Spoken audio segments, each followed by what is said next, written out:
जब मामला रेप का हो, रेप जैसे जघन्य अपराध का हो, जब मामला महिला से जुड़ा हो, जब मामला दंगे के परिदृश्य का हो, ऐसे में ये बात उम्मीद की जाती है कि समाज जो है आरोपियों के खिलाफ आवाज़ उठाए और उनका कहीं भी समर्थन ना करे, और प्रशासन से ये उम्मीद की जाती है कि वो कठोरतम कार्रवाई करें।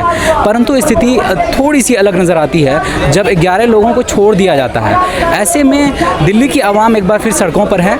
हम बात करते हैं कुछ लोगों से और जानने की कोशिश करते हैं उनकी राय इस मसले पर। मैम, आप अपना नाम बताएं प्लीज़।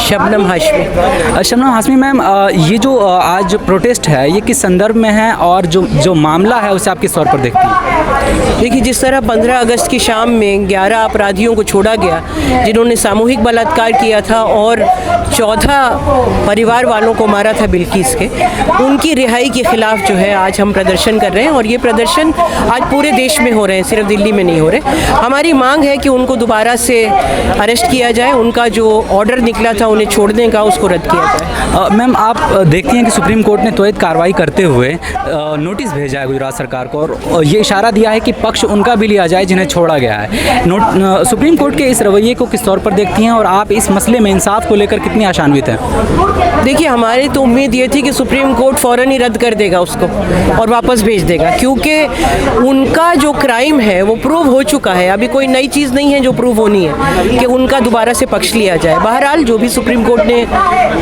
दिया है, उनको नोटिस भेजा है तो भेजा है। हम ये चाहते हैं कि जल्दी से जल्दी उनका ये ऑर्डर रद्द किया जाए और उनको दोबारा अरेस्ट किया जाए, ताकि बिल्किस जो है वो पीसफुली रह सके।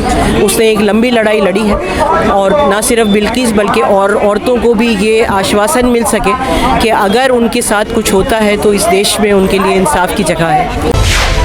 मिल्लत टाइम्स को आपकी ज़रूरत है, हमारी आप माली मदद करें।